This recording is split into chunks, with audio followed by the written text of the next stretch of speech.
South Carolina's probate records contain a document so controversial it stayed sealed for 83 years.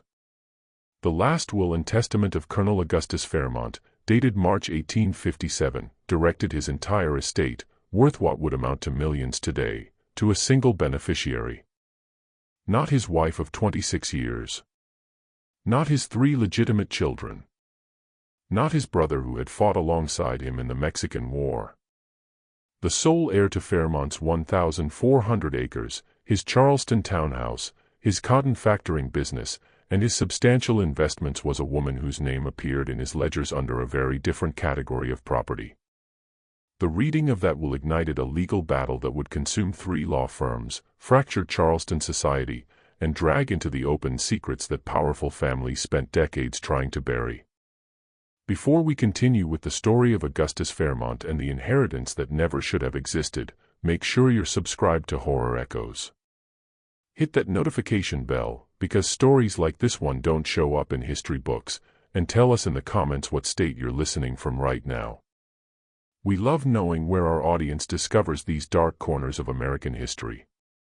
What makes the Fairmont case so deeply disturbing isn't simply what the will revealed, but what it forced into plain sight about the hidden structures lurking beneath Southern gentility.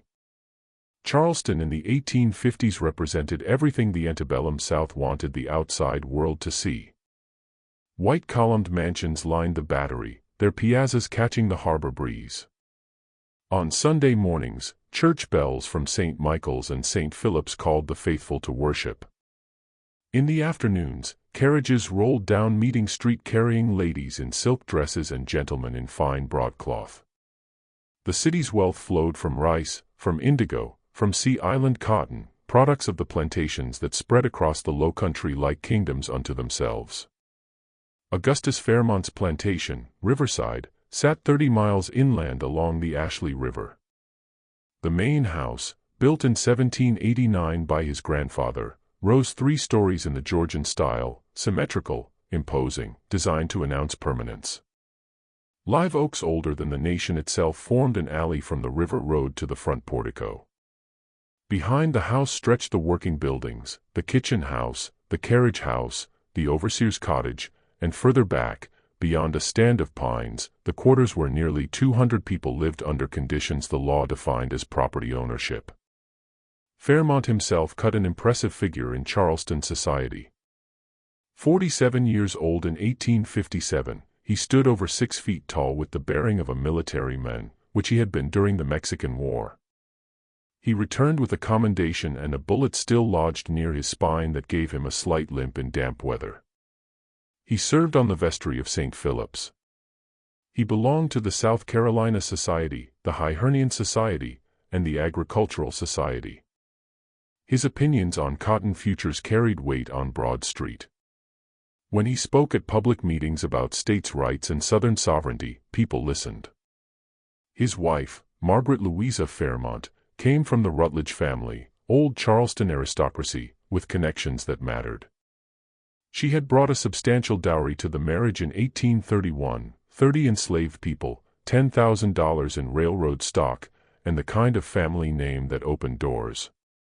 She bore Augustus 3 children who survived infancy: Catherine, born in 1832, Augustus Jr., born in 1835, and Margaret, called Meg, born in 1838. By every outward appearance, they were the ideal Southern family, prosperous, respectable, devout. But appearances in Charleston society were carefully constructed performances, and the Fairmont household maintained its performance with particular rigidity. The household staff at both the plantation and the Charleston townhouse operated under the direction of a woman named Celia Rouso. She was 28 years old in 1857, unusually light-skinned and literate, a dangerous combination of attributes that would have raised immediate questions in any other household. Fairmont's ledgers recorded her purchase in 1843 from a Savannah estate sale for the extraordinary sum of $1,500, triple the typical price, with no explanation for the premium. Celia held no official title, yet she controlled access to Fairmont, managed his correspondence, and occupied a small room in the main house at Riverside rather than in the quarters. She dressed in plain but quality fabrics. She wore a gold locket that no one had ever seen her without. She spoke with the diction of someone educated well beyond her supposed station, and she moved through the Fairmont household with an authority that made visitors uncomfortable and made Margaret Fairmont's lips thin with barely suppressed rage. Plantation society had its unspoken rules about these arrangements. Men of means often maintained relationships that existed in the shadows, producing children whose parentage everyone recognized but no one acknowledged. As long as certain proprieties were observed, as long as the legal wife maintained her position, as long as the children of these unions remained enslaved, as long as the whole structure stayed buried beneath genteel denial, society could function. Augustus Fairmont had violated every single one of those rules, though no one yet understood how completely. The spring of 1857 brought an unusual drought to the Low Country. The rice fields that should have been flooded stood cracked and dry. Cotton prices had begun the slow decline that would accelerate into the Panic of '57 by August. In Charleston's drawing rooms, conversation turned more frequently to Northern aggression, to the Dred Scott decision handed down that March, to whether the Union could survive. The air felt heavy with more than humidity. It carried the weight of a world beginning to crack at its foundations. At Riverside, the tension took a more personal form. Margaret Fairmont had returned to Charleston in February, taking young Meg with her, and had not come back to the plantation. Catherine, now 25 and unmarried, a source of growing concern, remained in the city as well. Only Augustus Jr., training in his father's cotton factoring business, made occasional visits to Riverside, and even he found reasons to keep them brief. The household at Riverside then consisted primarily of Augustus, Celia, the field workers, and the immediate house staff. It was during this period of relative isolation that Augustus Fairmont began making the arrangements that would shatter everything his family assumed about their future. On the evening of March 14, 1857, Augustus Fairmont sent word to Charleston requesting the presence of his attorney, Josiah Prescott, at Riverside. The message, delivered by a trusted courier, specified that Prescott should come alone and bring the necessary materials for drafting a complex testamentary document. Prescott, who had served the Fairmont family for 15 years, found the request unusual but not alarming. Wealthy men updated their wills often. What he did not expect was the scene waiting for him in Fairmont's study 2 days later.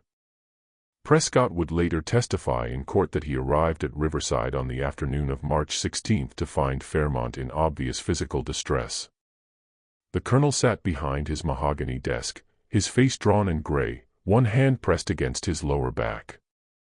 A decanter of whiskey sat at his elbow, unusual for a man who typically drank with moderation. Most striking was Celia's presence in the room. Not serving, not waiting for instructions, but seated in a leather chair normally reserved for business associates, her hands folded in her lap, her expression composed. "Sir, I should perhaps call for Dr. Middleton," Prescott said, noting the sheen of sweat on Fairmont's forehead despite the cool March weather. "No doctors." Fairmont's voice came rough but firm. The silence that followed seemed to thicken the air in the study. Daniel was 13 years old in 1857, a boy who worked in the Riverside stables and who bore such a resemblance to Augustus Fairmont that only willful blindness could deny the connection. The acknowledgment in writing made explicit what society demanded remain forever unspoken. Furthermore, Augustus said, his voice weakening, "I acknowledge Celia's daughter Ruth, born April 3, 1847, as my natural child, and I direct that she be raised with the same advantages." 2 children. Not merely one indiscretion, but an ongoing relationship spanning at least 13 years, producing offspring who shared blood with the legitimate Fairmont heirs but who had lived their entire lives in legal bondage to their own father.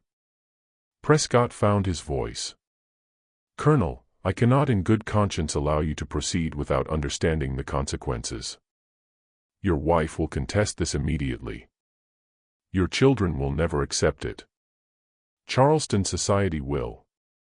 Charleston society, Augustus interrupted with unexpected venom, built its fortune on systematic rape and called it breeding stock.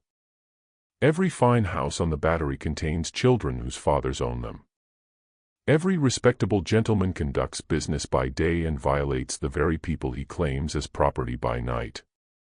The only difference, Josiah, is that I am telling the truth about it.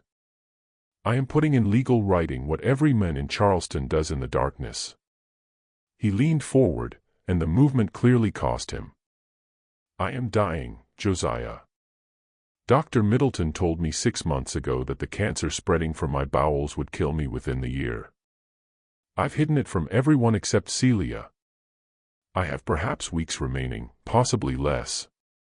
And I cannot, leave this earth knowing that my own children will be sold to settle my debts, or that the woman I should have had the courage to marry openly will be returned to bondage when I die." The admission hung in the air like smoke. Prescott's hands trembled slightly as he resumed writing. For the next 2 hours, they worked through the technical details, the trust arrangements that might survive legal challenge, the specific bequest designed to provide immediate liquid assets, the careful wording that tried to thread the needle of South Carolina law regarding property rights and manumission. When the document was finally complete, Fairmont insisted on reading it through himself, his finger tracing each line despite the obvious pain the concentration caused him. Then he signed it with a steady hand, the signature no different from the one he had placed on hundreds of business documents. Celia signed as witness, her handwriting notably educated and precise. 2 other enslaved people from the plantation, a man named Samuel, who served as a blacksmith and had taught himself to read, and a woman named Hannah, who had learned her letters from a former mistress, were brought into witness as well. Prescott recorded their marks and signatures with evident discomfort. "I'll file this with my other documents," Prescott said carefully as he prepared to leave. "But, Colonel, I urge you to reconsider. At least provide more substantially for your legitimate children. Make some gesture that might soften their response." "My legitimate children," Augustus said, and there was infinite weariness in his voice, "will inherit the protection of their mother's family name, the education I've already paid for, and the social position that comes with white skin in Charleston. Daniel and Ruth will inherit nothing but their freedom if I don't act now. The law sees them as things, Josiah. Things I own, things that could be sold to pay my creditors if I don't make this ironclad." He looked at Celia then, and something passed between them that Prescott could not name. "I've lived a coward's life. Let me at least die honestly." Prescott left Riverside that evening carrying a document he knew would destroy multiple lives, possibly including his own professional reputation. He rode back to Charleston through the darkness, turning over in his mind whether he had a legal obligation to inform Margaret Fairmont of what her husband had done. He decided, perhaps out of cowardice himself, that attorney-client privilege prevented him from speaking.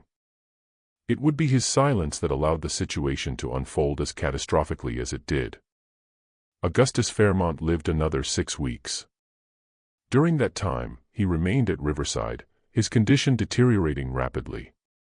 Celia nursed him through increasing pain, administering laudanum when it became unbearable, reading to him in the evenings from books they had apparently shared for years, history, philosophy, poetry. Daniel and Ruth were allowed to visit their father openly during his final days, a sight that scandalized the white overseers but that none of them dared question, given Fairmont's fearsome reputation even in decline. Margaret Fairmont did not visit. Whether she had heard rumors of her husband's condition and chosen to stay away, or whether Augustus had deliberately kept word from reaching her, the historical record does not make clear. She remained in Charleston, attending social functions, maintaining the fiction that her husband was simply occupied with plantation business during a difficult agricultural season. Augustus Fairmont died on the morning of April 28, 1857. Celia was with him at the end. According to later testimony from the House staff, his last words were, "Tell them the truth. All of it." The truth, when it emerged, would prove more destructive than even he might have anticipated. News of Colonel Fairmont's death reached Charleston the same day. By protocol and custom, Margaret received visitors offering condolences at the Trad Street house. She wore black silk, received guests in the parlor, accepted their expressions of sympathy with appropriate dignity. Everyone remarked on her composure, on the strength she displayed in her time of trial. She had no idea she had already lost everything.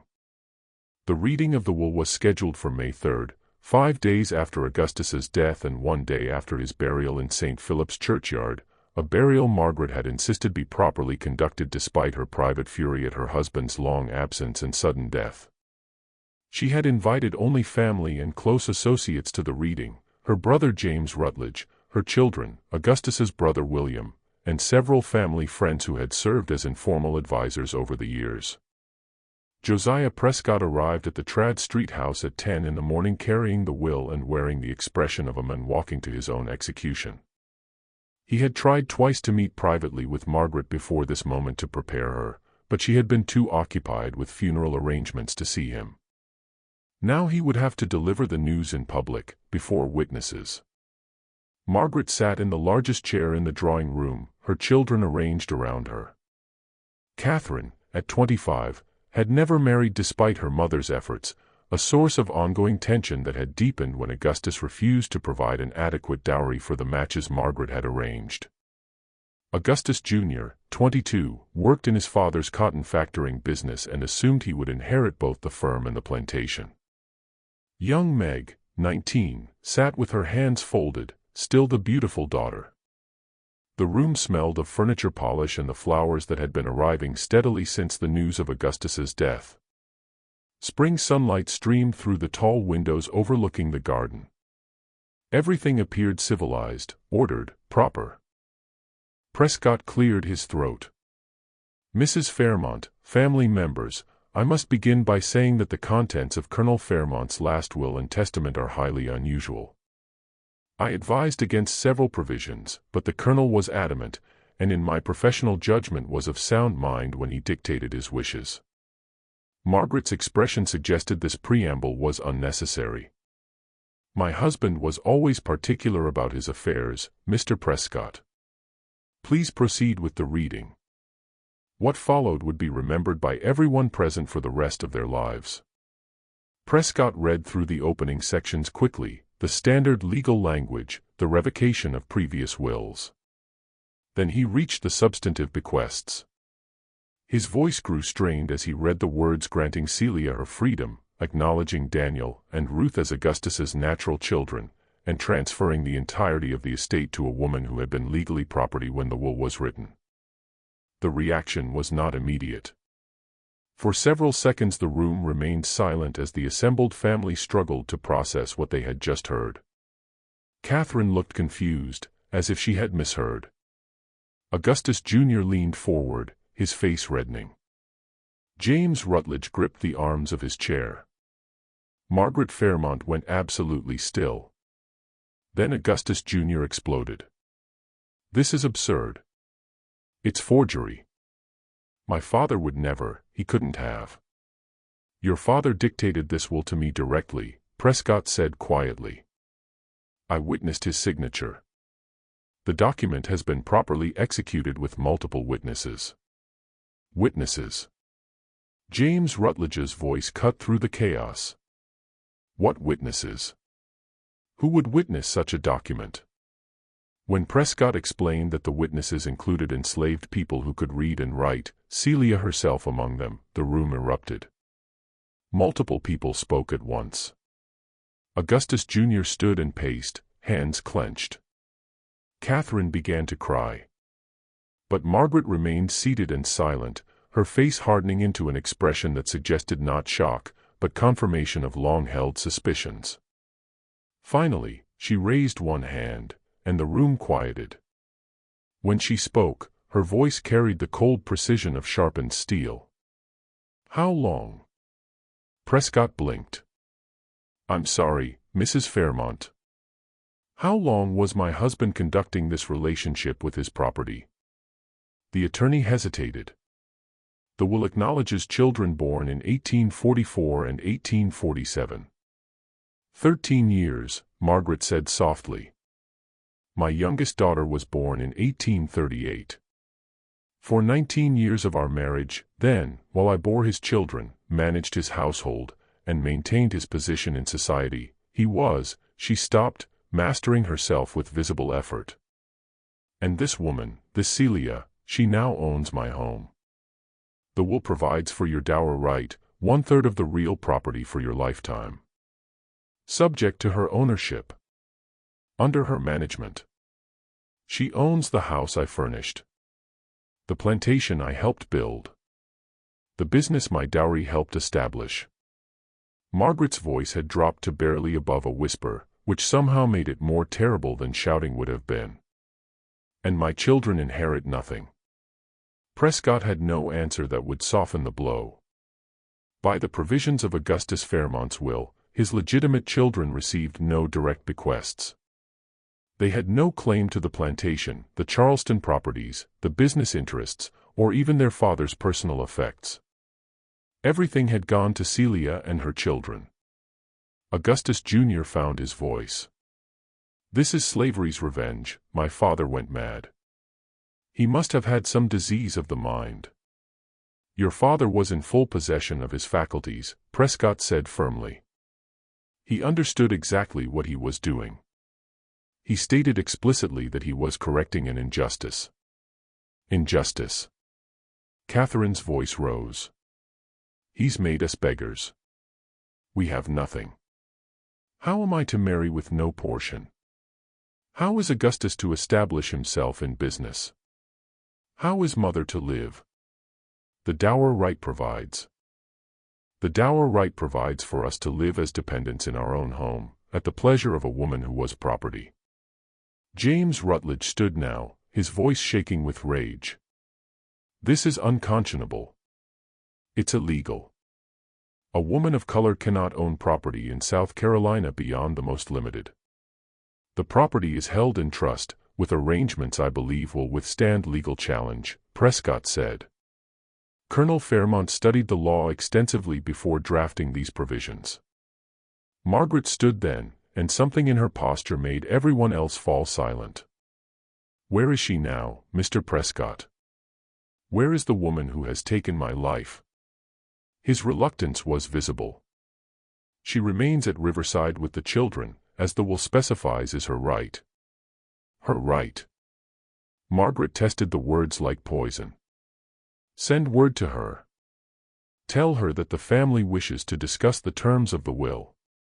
Tell her we may be prepared to reach an accommodation that would avoid the ugliness of a public contest. Tell her," she paused, and her smile was terrible. "Tell her I wish to meet my husband's other family." The message went to Riverside that afternoon. Celia's response arrived the next morning. She would come to Charleston, but only with legal representation present. She proposed they meet at Prescott's office rather than the Trad Street house, and she insisted that Daniel and Ruth accompany her, as they had as much right to hear the discussion as Augustus's legitimate children. The meeting was scheduled for May 8th. In the 5 days between Margaret's discovery of the will and that meeting, Charleston society caught fire with scandal. The details leaked, perhaps through household servants, perhaps through deliberate whispers from Margaret's allies, perhaps simply because secrets of this magnitude could never be contained. By the end of the first week of May, everyone in Charleston's upper circles knew that Colonel Augustus Fairmont had freed his enslaved mistress in his will, acknowledged their children, and disinherited his white family to provide for them. The reaction split along predictable lines.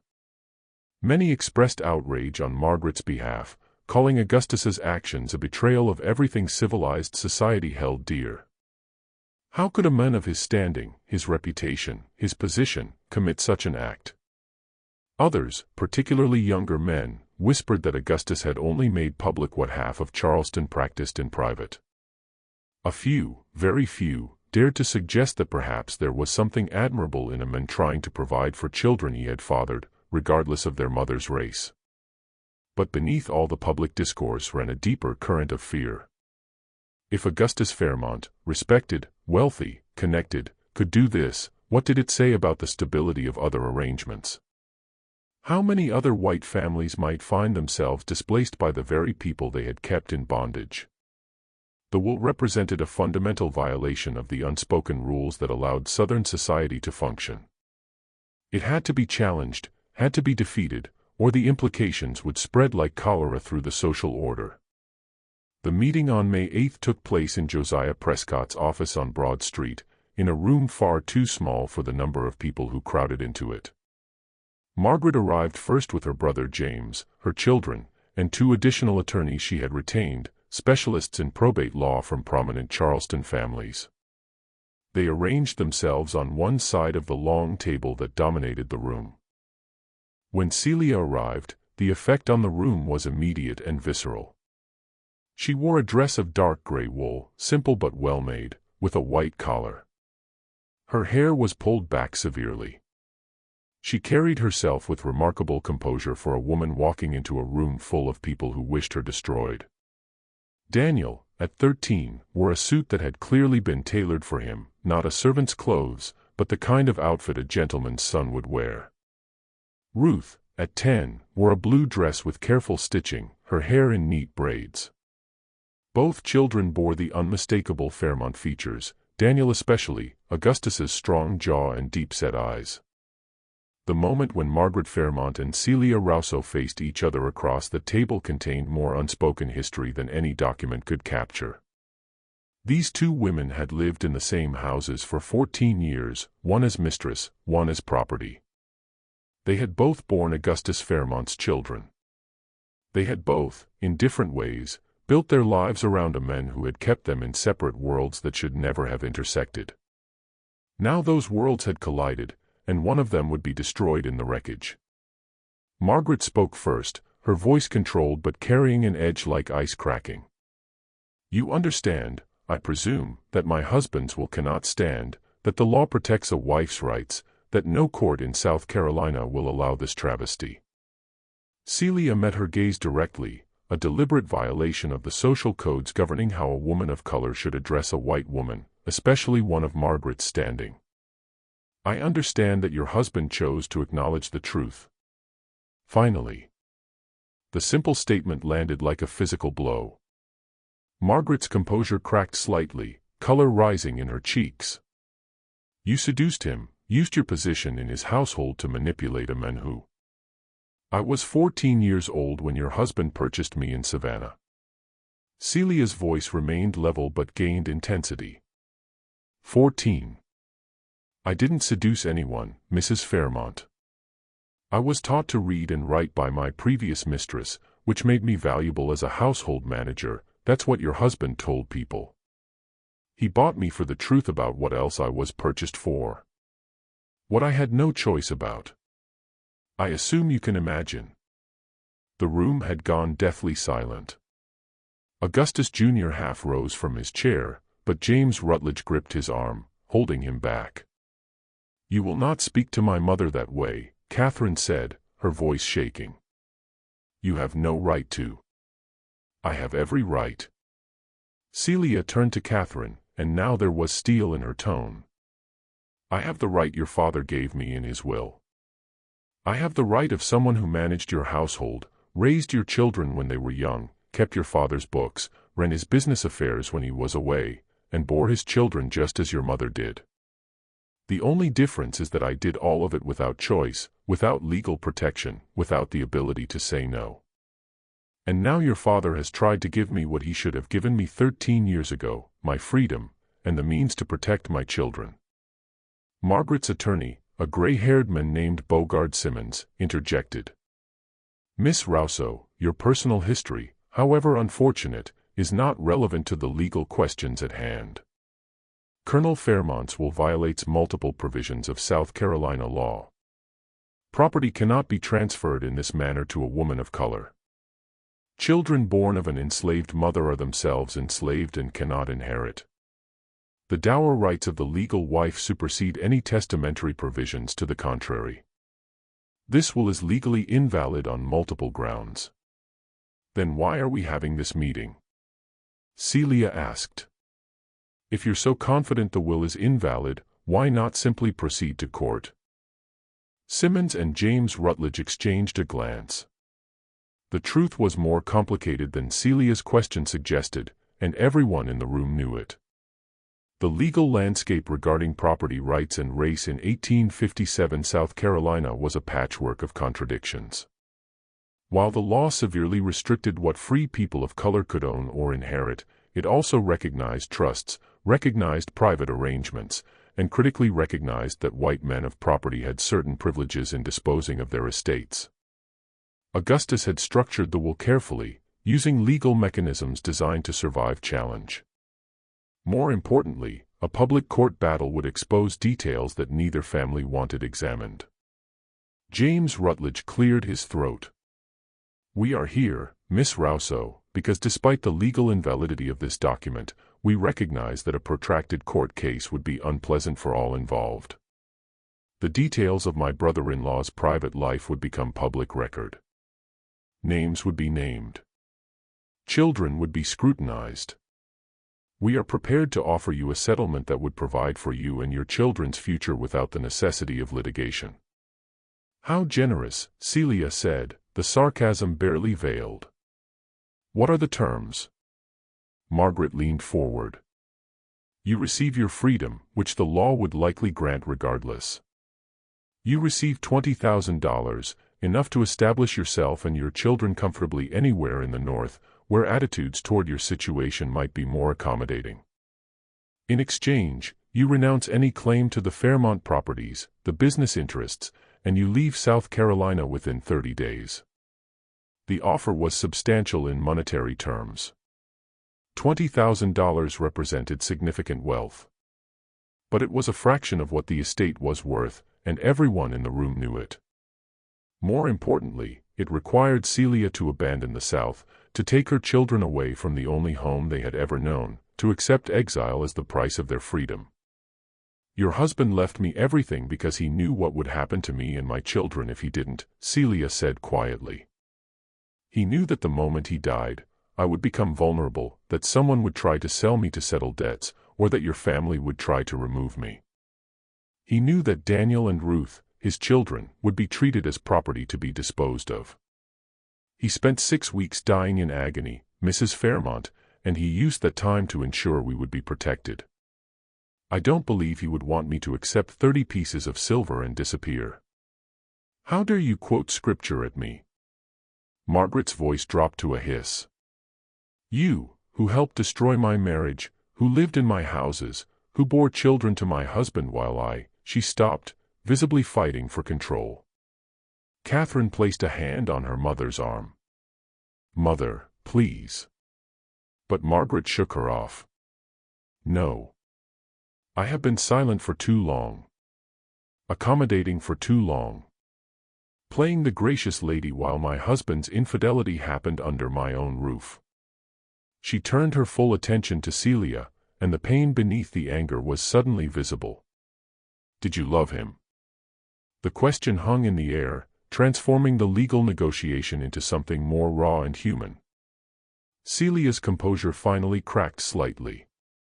"I was 14 when he bought me, Mrs. Fairmont. I learned to survive. Whether that became love or simply the need to protect myself and my children, I don't know that I can answer that question. But I do know that he gave me the only gift he could, the chance to not be property anymore.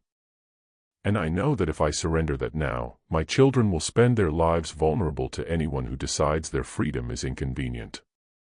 Josiah Prescott, who had remained silent throughout the exchange, finally spoke. "Perhaps we might focus on the children. Surely both families can agree that the welfare of these young people, all of them, should be paramount." "My children's welfare," Margaret said coldly, "is threatened by this will. My son cannot establish himself in business without capital. My daughters cannot make appropriate marriages without portions. This woman's children were born enslaved and should remain so under the law." Daniel, who had been silent throughout the meeting, finally spoke. His voice was young but steady. "I am 13 years old. For my entire life, I have been property. I have watched my mother serve people who owned her. I have worked in stables alongside men who could be sold at any moment. I have a 10-year-old sister who knows that her life can be bought and sold. My father, and he was my father, everyone can see it, everyone has always known it, my father tried to give us what you take for granted, the right to own ourselves. How is it justice to take that away? The directness of the statement, coming from a child who had had no voice in any of this, created a moment of uncomfortable silence. Augustus Jr., looking at Daniel, seemed to see perhaps for the first time a half-brother rather than property, and appeared about to speak. But his mother's glare silenced him. Justice, Margaret said, is not served by destroying one family to benefit another. Mr. Simmons, how do we proceed with the legal challenge? Simmons outlined the strategy. They would file for probate in the Court of Common Pleas, arguing that the will violated public policy, exceeded the testator's legal authority to dispose of property to persons of color, and infringed upon Margaret's dower rights. They would call witnesses to testify to Augustus's erratic behavior in his final weeks, suggesting diminished capacity. They would argue that Celia had exercised undue influence over a dying man. As Simmons spoke, Celia's attorney, a man named Thomas Grimble, one of the few Charleston lawyers willing to take such a controversial case, made notes. Grimble was a Quaker, opposed to slavery on religious grounds, and willing to weather social ostracism to challenge it legally wherever possible. The Fairmont case gave him precisely that opportunity. The meeting concluded with no agreement. The battle would move to court, and everyone present understood what that meant: months or years of litigation, astronomical legal costs, and the inevitability that Charleston society would be forced to examine questions it preferred to leave unasked. As they filed out of Prescott's office, Margaret and Celia passed within inches of each other at the door. Margaret paused, turned, and spoke so softly that only Celia could hear. "He called your name when he was dying, didn't he?" "Not mine. Not his children's. Yours." Celia met her eyes. "Yes."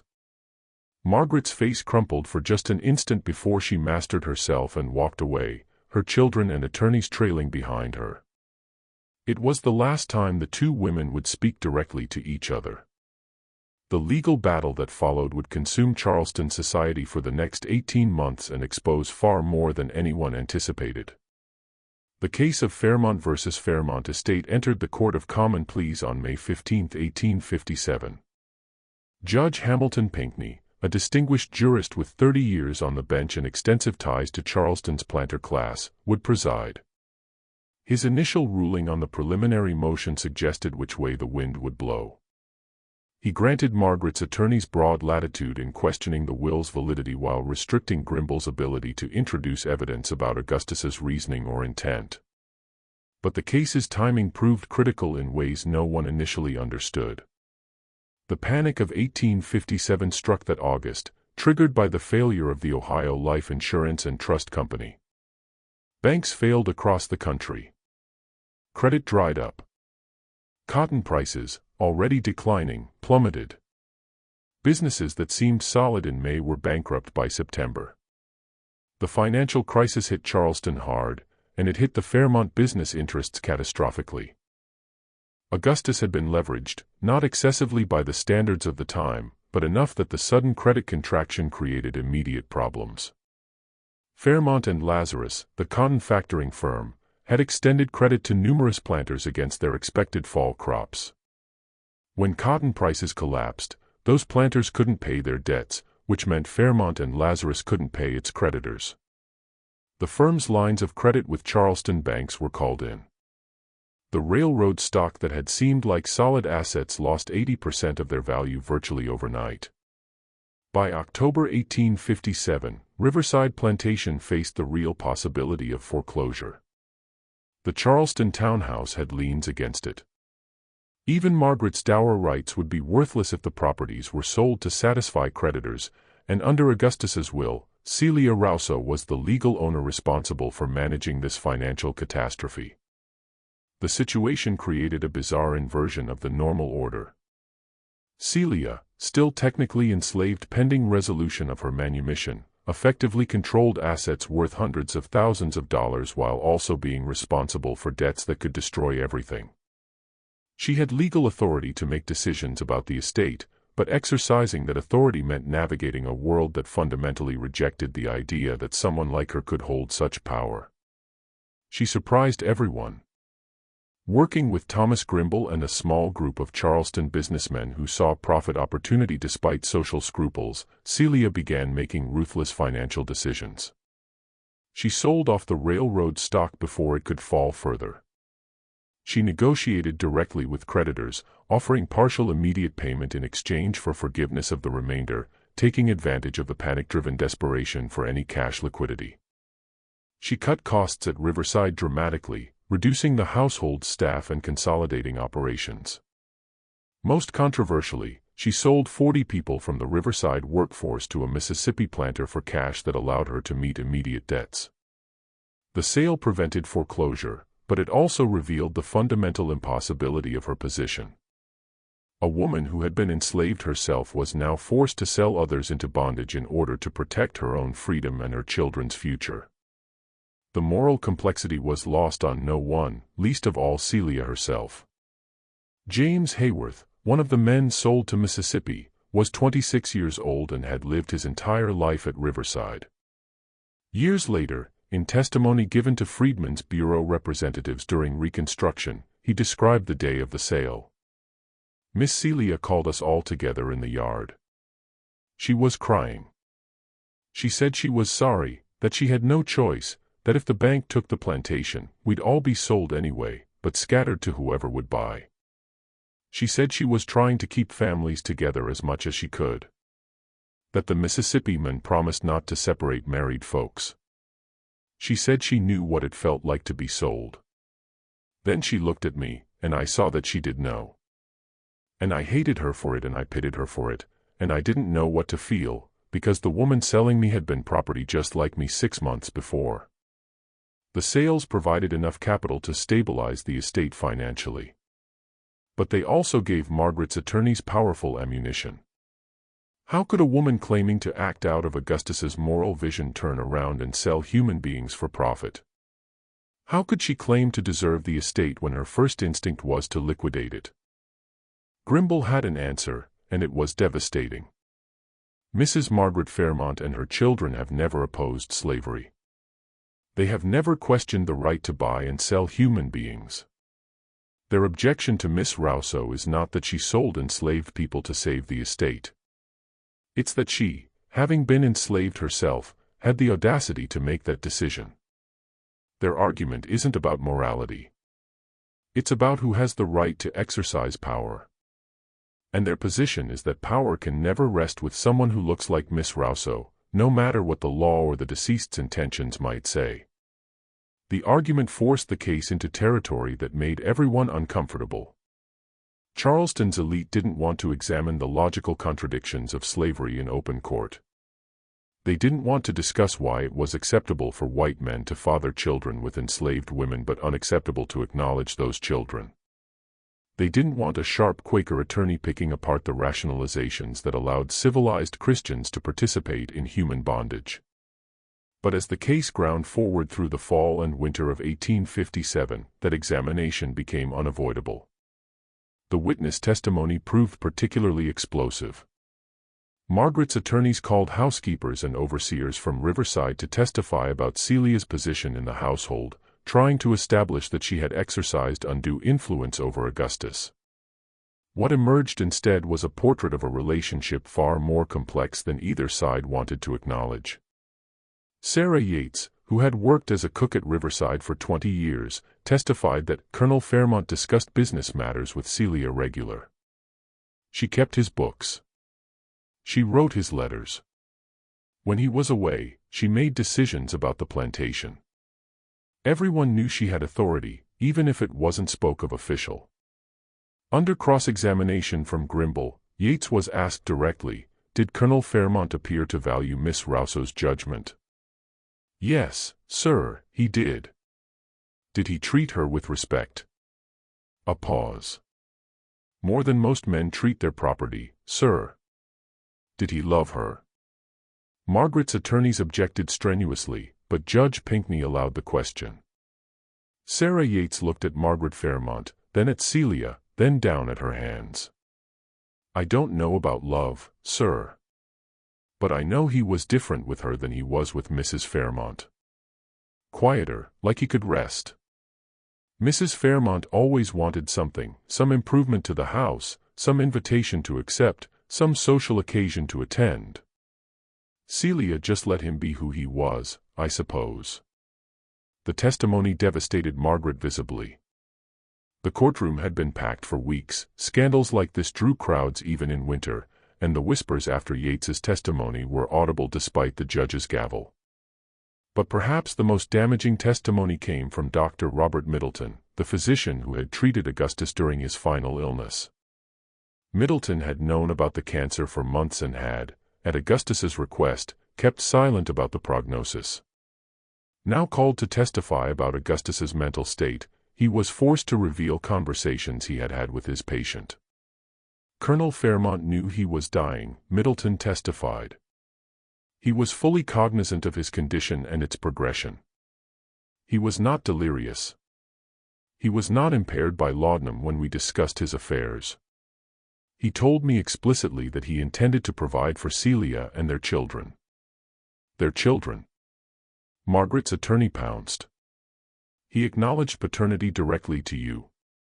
He did. Middleton paused, visibly uncomfortable. He said that he had fathered 5 children in his life, 3 with his wife, 2 with Celia. He said he had failed all 5 of them in different ways, but that he could at least ensure that Daniel and Ruth would be free. Did he express any concern for his legitimate children's welfare? He said they would inherit the protection of their mother's name and the advantages of being white in Charleston. He was quite specific about that phrasing. Just when the courtroom thought it couldn't become more uncomfortable, Margaret's attorney asked the question that would explode the case entirely. "Dr. Middleton, in your professional opinion, was Colonel Fairmont's judgment impaired by his illness or medication?" "No." "Did he seem rational?" "Completely." "Then why, in your medical opinion, would a rational man of his standing commit such an act of social and familial destruction?" Middleton looked directly at Margaret Fairmont. "He told me something else. He said that he had lived his entire adult life according to rules that required him to lie about who he was and what he wanted. He said Southern society demanded that men like him maintain 2 families, one public, one private, and never acknowledge the truth of either. He said he was tired of lying, that dying focused the mind wonderfully on questions of honesty, and that the greatest crime he had committed wasn't the relationship with Celia. It was purchasing her in the first place, owning another human being and fathering children into bondage. He said if the law wouldn't allow him to correct that crime, then the law was more corrupted than he was." The courtroom erupted. Judge Pinkney had to recess for 15 minutes to restore order. Margaret left the courthouse that day surrounded by supporters, but the damage had been done. Augustus's own physician had testified that the will reflected not diminished capacity, but moral clarity. That the man everyone thought they knew had actually been living a lie he had finally decided to expose. The testimony created fractures in Charleston society that went beyond one family's scandal. Men who had attended church with Augustus, who had done business with him, who had maintained their own dual families in the shadows, suddenly had to confront the possibility that he had been right to tell the truth. Women who had maintained willful ignorance about their husbands' activities were forced to wonder what was happening in their own households. The case stopped being about one will and became about the entire structure of Southern society. And then in January 1858, something happened that changed everything again. Ruth Fairmont, Celia's 10-year-old daughter, fell ill with scarlet fever. The disease swept through Charleston that winter, killing dozens of children. Celia, desperate to save her daughter, hired the best physicians available and had the money to do Southwest because of the estate she controlled. Margaret's attorneys attempted to argue that Celia had Northwest right to spend estate funds on medical care for a child who wasn't legally recognized. The argument, made in open court, proved too much even for Charleston's tolerance of moral contradiction. Judge Pinkney, clearly struggling with his own conscience, made a ruling that startled everyone. This child is ill. Her father acknowledged her as his daughter in his will. Whatever this court eventually decides about the distribution of Colonel Fairmont's estate, we will not allow a 10-year-old to die while lawyers argue about property rights. Miss Rouso is authorized to use estate funds for the child's medical care. It was the first time the court had acknowledged Ruth's humanity over her legal status. It was a crack in the armor Margaret's side had been building. Ruth survived, but the illness left her weakened, and the public sympathy generated by a sick child, combined with the doctor's testimony about Augustus's motivations, began to shift opinion in subtle ways. Not among Charleston's elite, who remained committed to defending the social order, but among middling merchants, tradesmen, and small farmers who read about the case in newspapers. These were not people with enslaved property to protect. They were people who could see the human tragedy beneath the legal technicalities. By spring of 1858, both sides were exhausted, financially and socially, by the continuing battle. The estate's remaining assets were being consumed by legal fees. Margaret had been forced to accept loans from her brother to maintain appearances. Celia lived in a strange limbo, legally controlling vast properties while socially ostracized so completely that merchants refused to do business with her directly. And then Thomas Grimble made a move that brought the case to its crisis point. On March 12, 1858, Grimble filed a new motion that fundamentally reframed the entire case. Instead of simply defending Augustus's will, he went on offense, demanding a full accounting of how the Fairmont estate had been managed during Augustus's life, with particular attention to all property purchases, sales, and transfers made after 1843. The motion seemed technical, but its implications were explosive. Grimble had found something in Augustus's papers, and he was going to use it. The hearing on the motion took place on March 20th. The courtroom was even more crowded than usual. Word had spread that something significant was coming. Grimble took the floor with the controlled energy of a man holding a winning hand. Your Honor, the Fairmont family has argued throughout these proceedings that Miss Celia Rouso is property, that she had no legitimate relationship with Colonel Fairmont, and that she has no legal standing to inherit his estate. I would like to introduce into evidence a document found among Colonel Fairmont's private papers. He held up a piece of paper, aged and carefully preserved. This is a manumission document executed in Savannah, Georgia, on April 3, 1847, 10 years before Colonel Fairmont's death. It grants freedom to Celia, a woman of color approximately 28 years of age, in consideration of faithful service and other valuable considerations. The document is properly notarized and filed with the Chatham County Courthouse in Savannah. The silence in the courtroom was absolute. Margaret's face went white. Grimble continued, his voice gaining strength. This document was executed on the date of Ruth Fairmont's birth, Colonel Fairmont's second daughter by Miss Rouso. Under the law, a child born to a free woman is born free regardless of the father's status. Ruth Fairmont was never enslaved. She has been legally free since birth. He let that sink in before delivering the next blow. Furthermore, I have here a second document executed in Charleston on June 15, 1844, 3 days after the birth of Daniel Fairmont. This document, also a manumission, grants freedom to Celia and her infant son Daniel under similar terms. Margaret's lead attorney, Simmons, was on his feet. Objection. These documents were never presented before. These documents were hidden by Colonel Fairmont, Grimble said calmly, because he knew that acknowledging them publicly would expose his children to danger. A free woman of color in South Carolina exists in a precarious legal position. Her children, even if free by law, could be kidnapped and sold. It was safer for everyone to believe Celia and her children were still enslaved, even though they had not been for over a decade. Judge Pinkney leaned forward, his expression grave. You're saying that Miss Rouso has been legally free since 1847, and her son since 1844. I'm saying more than that, Your Honor. I'm saying that for 13 years, Colonel Augustus Fairmont maintained the fiction that Celia was his property while secretly having freed her. He did this not out of cruelty, but out of protection. He understood that a free woman of color with children who looked white would be at risk. But the legal reality is clear: Celia Rouso has not been property for over a decade. She has been a free woman living in the Fairmont household. The implications cascaded through the courtroom like dominoes falling. If Celia had been free, then her relationship with Augustus wasn't master and slave, but something else entirely. If her children had been born free, they weren't property, but heirs. If Augustus had been secretly protecting them under the cover of enslavement while actually having freed them years earlier, then his final will wasn't an act of last-minute conscience, but the culmination of a decade-long plan. Margaret found her voice, and it was ragged with fury and pain. He freed her. He freed her on the day our daughter was born.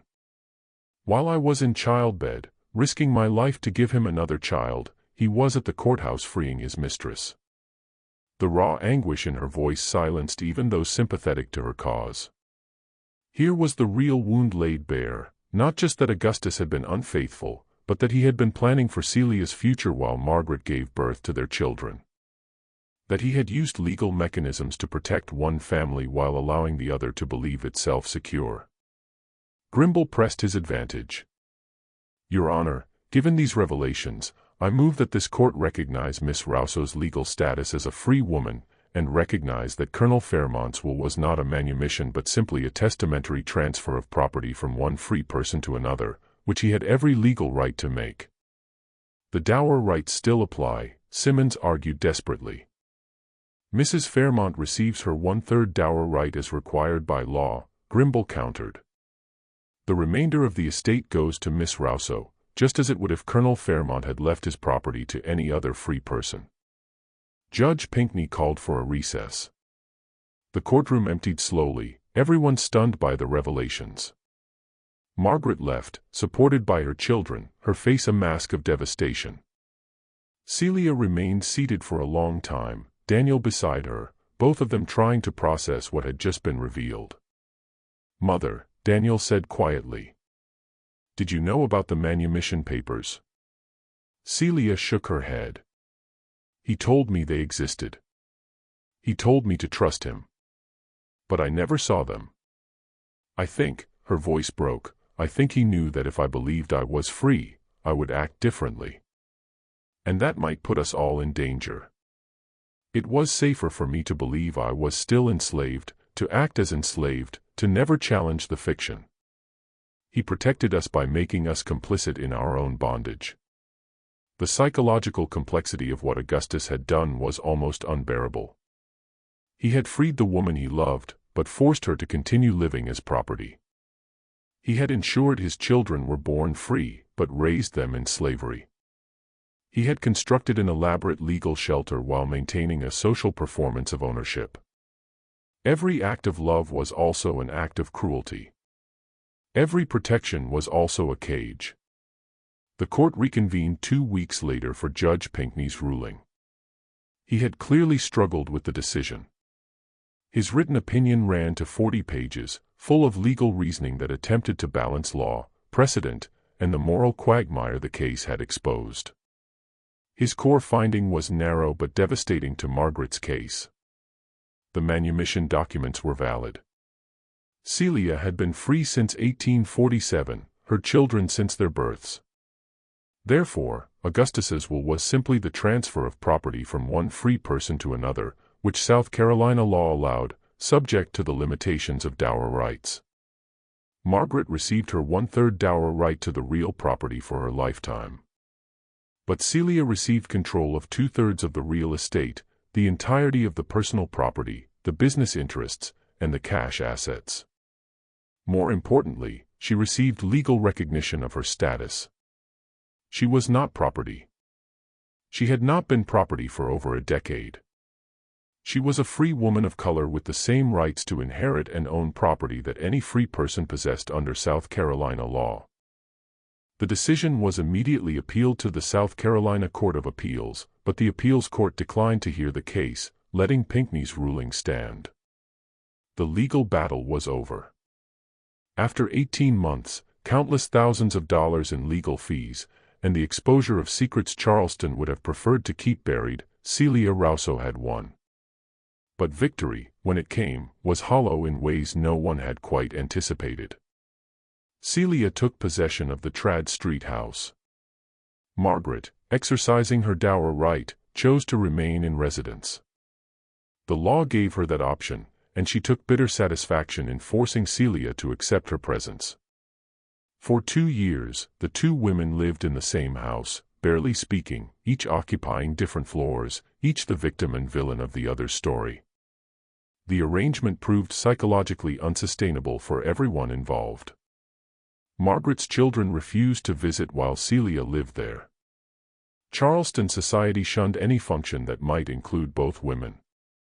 The household staff existed in constant tension, uncertain whom to obey when orders conflicted. In 1860, Margaret finally surrendered. She moved to her brother's plantation in the interior, taking with her the only thing she truly wanted from her marriage, the legal status of Augustus Fairmont's widow. She would live another 32 years, dying in 1892, and she never spoke her husband's name again in public. Catherine never married. She lived with her mother until Margaret's death, then moved to Columbia to live with cousins. She taught piano lessons to support herself and died in 1901, impoverished, but respectable. Augustus Jr. attempted to establish himself in the cotton business, but his father's reputation followed him. Few planters would do business with the son of the man who had betrayed his white family for his enslaved mistress. He moved to Texas in 1865 after the war and disappeared from the historical record. Family letters suggest he died in the 1880s, but no grave has been located. Young Meg married in 1862, just before the war made such things impossible. Her husband was a junior officer who died at Gettysburg. She never remarried and worked as a governess until her death in 1909. The Civil War destroyed what remained of the Fairmont estate. Riverside was occupied by Union troops. The fields burned. The main house was ransacked. The Charleston townhouse was damaged by shelling. The business interests collapsed with the Confederacy. By 1865, the vast fortune that had caused such bitter fighting was gone, dissolved in the violence that tore the South apart. But Celia and her children survived. They left Charleston in 1860 before the war, sensing the coming catastrophe. Using what remained of the estate's liquid assets, Celia purchased property in Philadelphia, in a neighborhood where free people of color had established a community. She invested in a boarding house and a small shop, modest ventures that provided steady income. Daniel received an education and learned a trade, carpentry. He established himself as a skilled craftsman, married in 1868, had children, and lived to see the 20th century.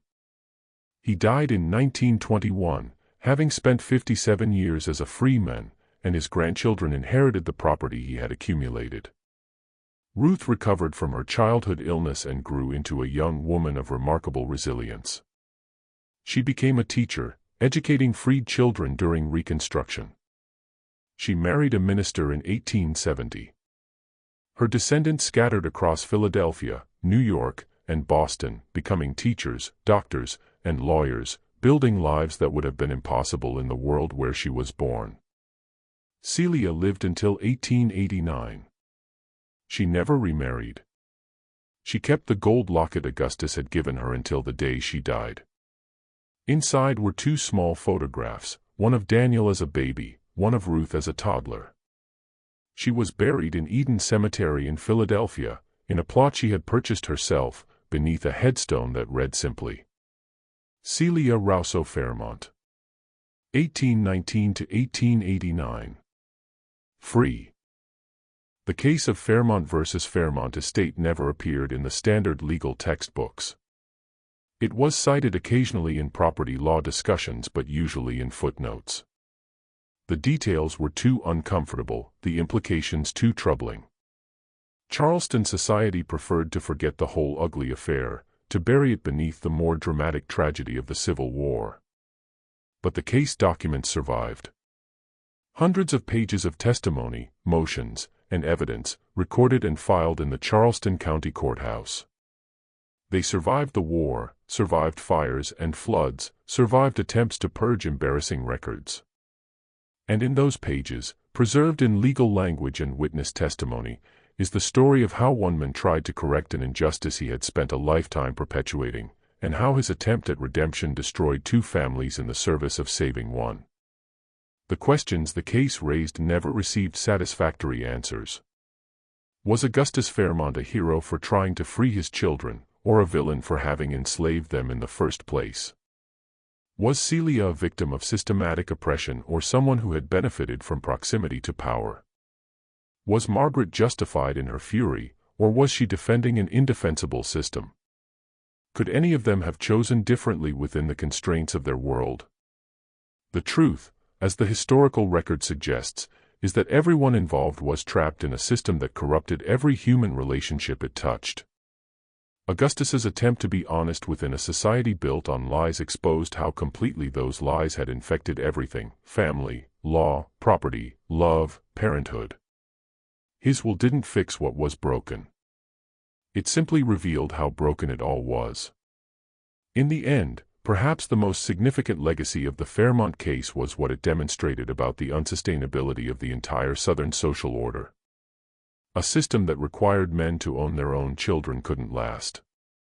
A society built on the fiction that some humans weren't fully human couldn't survive.